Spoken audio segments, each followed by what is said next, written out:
Those of you who have been with us week after week since September know we've been doing the Believe curriculum.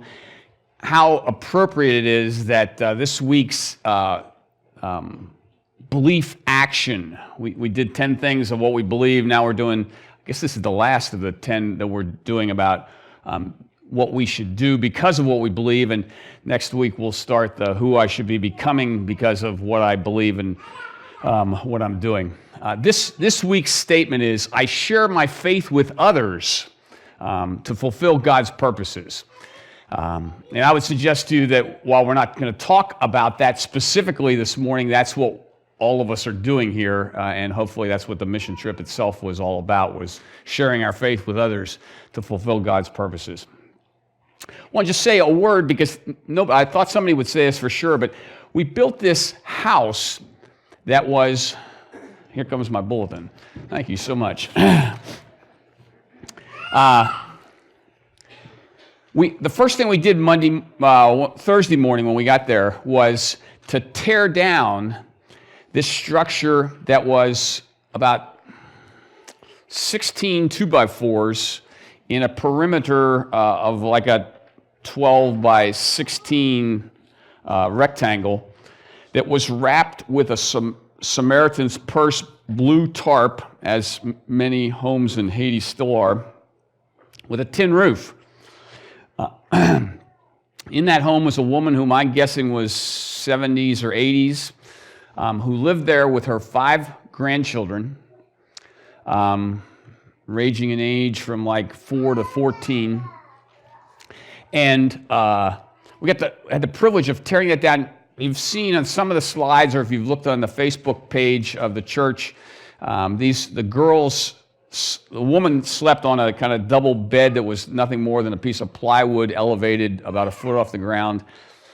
And the kids slept on really narrow pieces of plywood that were kind of double bunk beds. So some of you who are grandparents and who are raising your kids get this. They've been there in that little shed for 6 years since the earthquake in 2010. So we had the privilege of tearing that down and then building a huge mansion for her that was 14 by 19, concrete block house. But God bless her, this woman, she walked around and gave us all a kiss at the beginning of the week, and she gave us all about 4 kisses on the way. I think Jonathan might have got the 6. He got 6 kisses on the way out the door. So I don't have a lot of time. Let me just say I've got 4 things that I want to talk about. The first thing I want to say is to just kind of address as best I can, and this is where the video comes in.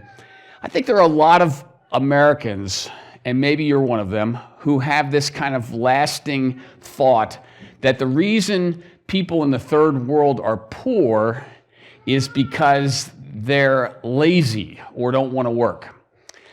And I'd be the last one to say poverty in the third world, as in America, but particularly in the third world and places like Haiti, is an incredibly complex matter that has a lot to do with generations of corrupt government, lack of natural resources, foreign exploitation, and in Haiti's case particularly, devastating natural disasters. This video, I hope, will convince you that it has nothing to do with the people being lazy. So what you're going to see, Alan's going to run this a couple times while I'm talking, but before you started, Alan, let me just give you what you're going to see here. Is we worked in this compound. It was an orphanage. The woman who was largely responsible for running the orphanage lived behind the wall in another street, and these guys are pouring the second floor roof of her house. Okay, so this is like 16 feet off the ground. Alan, if you'll just run that for me real quickly.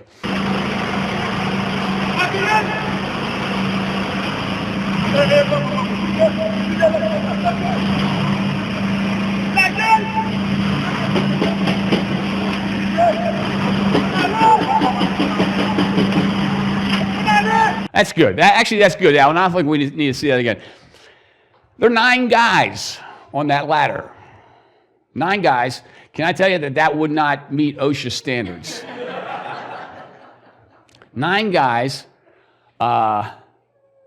They did that for 4.5 hours.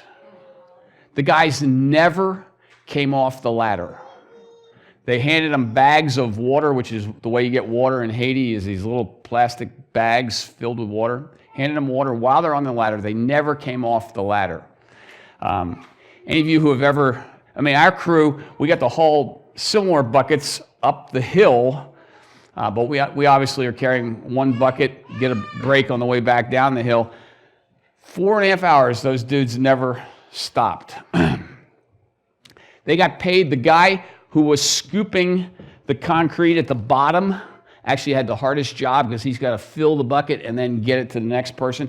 He got a whopping, and this is a huge salary in Haiti, $30 a day for his work.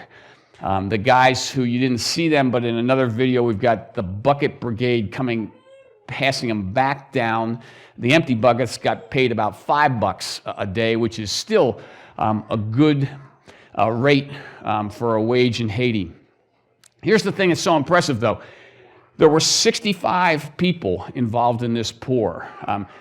Needless to say, they didn't have the concrete truck that we would have with the pump that would come and whoosh, put it up there on the second floor for us. But at every job site, like this one, like the ones that we were at, there were people who were lined up pretty nearly, begging for a job, begging to go and do that. It grabs me with the sense that these people have got a lot of things stacked against them.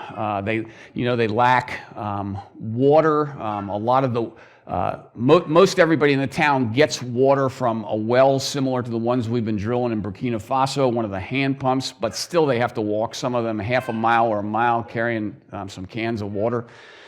They lack water, they lack education, they lack sanitation, they lack housing, but almost nothing of that has to do with the fact that they're lazy people. The unemployment rate in Haiti is something like 75%.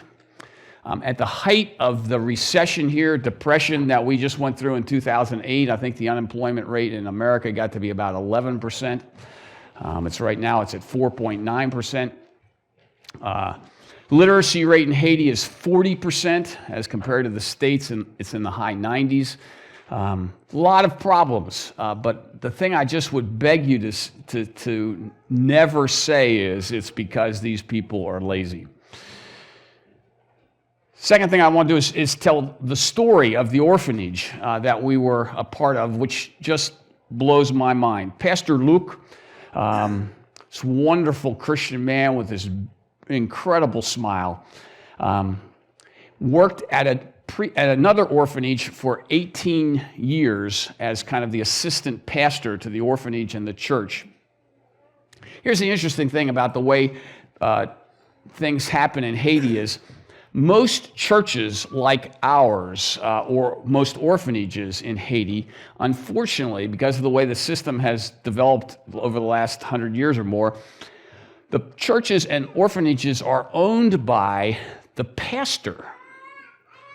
I have kids who come in every now and then and they'll say, "Hey, your church." They'll talk about your church. I'll go, "Hey, it's not my church. It's our church. This church doesn't belong to any one person here, right? We all own it." Well, here's what happened. Pastor Luke had been the assistant there for 18 years. This pastor died. His family came in on a Saturday at 1 o'clock in the afternoon and said, "We're shutting the orphanage." All right? Pastor Luke talked to them for 7.5 hours, was unable to convince them to do anything different, and finally his wife said, "Let's take these kids home." Now, this is 60 kids we're talking about, okay? Now, putting 60 kids in your home or my home, I'll be honest with you, when all 17 of the Dorian clan show up, Ace, it's a little crowded over there. So we're grateful that we have the church basement that we can shovel a few off to stay with us. 17, that's for a night or two.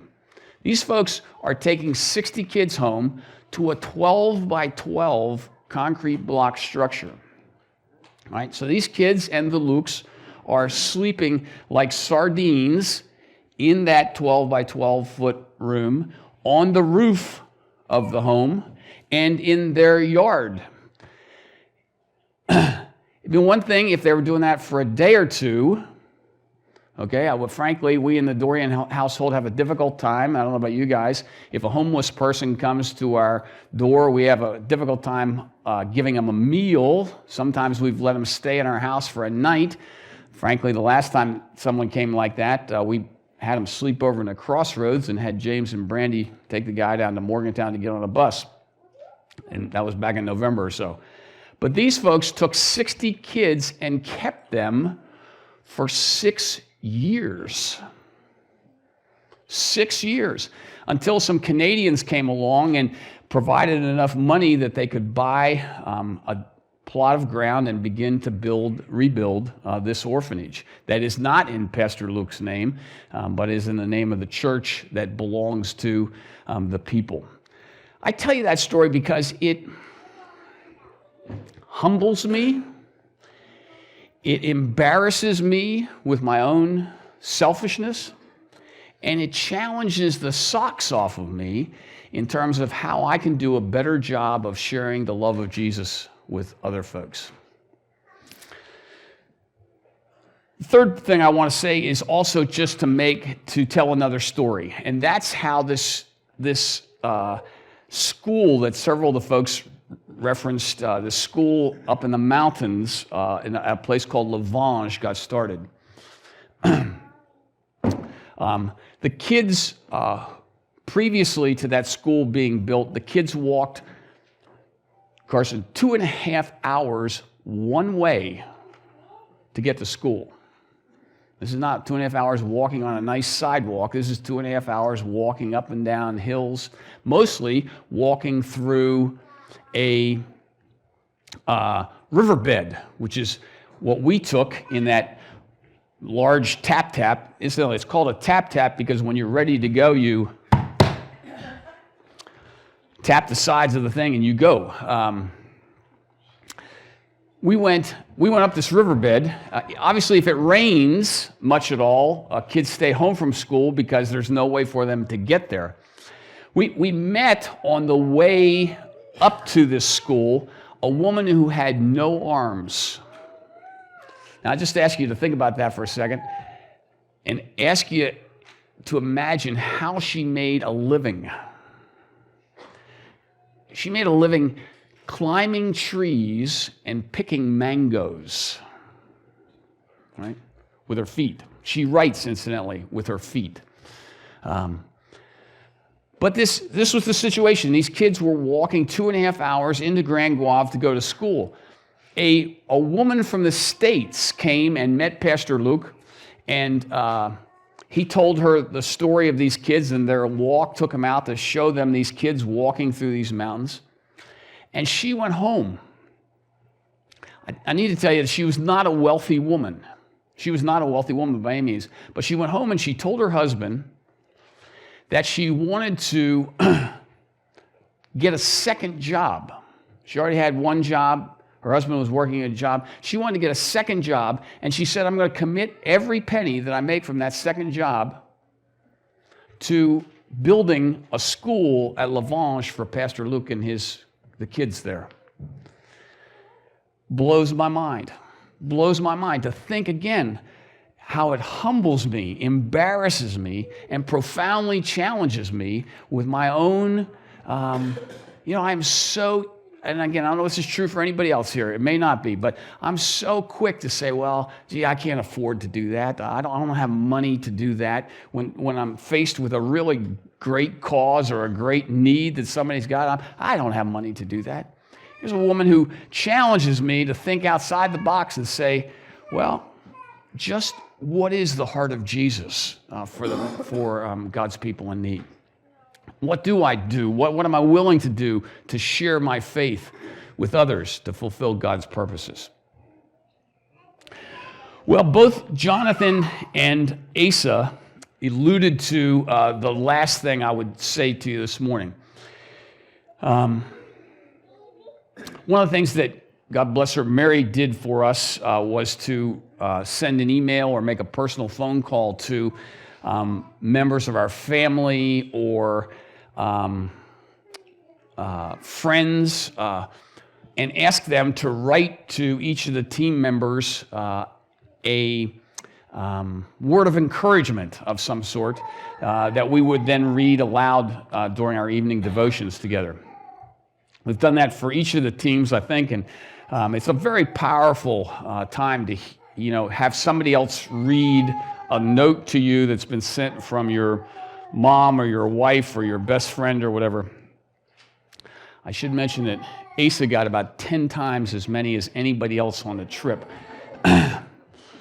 But one of the notes, actually this is where his comment and Jonathan's comment comes from. One of his notes was from my daughter Emily's best friend, Bethany Myers, who wrote to Asa, and because Asa's note was then read aloud to all of us, she encouraged us to look for that which we have in common with all the people on the trip.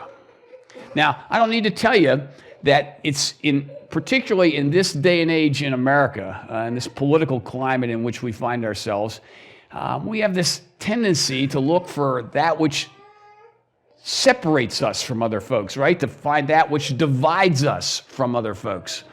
And you didn't have to struggle to do that thing, to look for that which divided you. I mean, here we are, a bunch of rich white folks coming down, and this 8 days that we're spending without really a very powerful shower. Shower consisted of, some drops running out of a shower head, but it was always cold water. We were there without electricity, as Laura mentioned, a lot of the time. We were there, you get the picture. But we were only doing it for 8 days. And we knew in 8 days we were coming back, jumping on the plane and coming back to hot showers, good food, right? There's a big difference between that and these very black-skinned Haitians who never have running water of any sort, who have no sanitation facilities really, aside from the riverbed, a lot of them, who have little education, who have little work, who have so little of the stuff that you and I drive ourselves nuts to possess. I gotta have a car. These folks, the thought of them, any one of them having a car is just kind of beyond the pale. I mean, it's just impossible to conceive of. So to think about the things that separate us, that divide us, was such an easy thing to do. And to be honest with you, even though we had this message rolling around in our heads over and over again through the course of the week, there was a time, it was either Monday or Tuesday afternoon, I can't remember exactly which, but I said to several folks riding back on the back of this pickup truck that was our most familiar mode of transportation during the week, I said, man, I don't know how people find any hope. What is it that they live for here? The thought of working all day in the hot sun, and nobody mentioned this, but there was one guy who was mixing concrete for us. Now, I'm not talking about mortar. We mixed a lot of mortar, but we poured a concrete floor the first day. So he's standing ankle deep, because that's how they mix it. They mix it on the ground. You saw it in that picture, but they actually had a mixer in that thing. This guy's mixing on the ground. He's standing ankle deep without shoes on in concrete. Imagine, that's what I'm saying what do these guys have to live for? What hope is there? It was overwhelming me, the lack of joy, though these people were always joyful. But I'm going, how is it they maintain that? What is it that they live for? And somebody on the team said, well, John, they live for the same things you live for. They live for their family, right? They live for the ability to go home at night. I'm going, home is, for most of them, still a metal shack or, at best, a nice concrete 12 by 12 building, right? But what Bethany Myers said to us is, look for that which you have in common with all the people you share this trip with? What is it that you all need? And what is it that we all need? We all need shelter. We all need relationships. We all need family. We all need Jesus. And we've got that in common with them and every person on this earth. And my hope and prayer, I guess, is that as we move forward, and I think Jonathan and Bridget and I and several others were meeting with Tika as we were getting ready to get on the tap to go back to Port-au-Prince and beginning to dream about what more we can do, how we can invest ourselves in the life of the people of Grand Guave. Well, that was an exciting time, and the possibility of sharing the love of Jesus that we talk so much about here with people who have so little in the world, to think about how we can do that more creatively, more permanently, more substantively, has, to be honest with you, has lit the fires of the kingdom passion that had begun to ebb in my heart. I'm renewed and on fire to make a difference for Jesus in this world. And I'm going to challenge the socks off of us as a congregation to be thinking of ways that we can be more completely the instruments of God's to be the instruments of God's hands and feet in this world. Tremendous possibilities before us. I share my faith with others to fulfill God's purposes. May that be what we're about.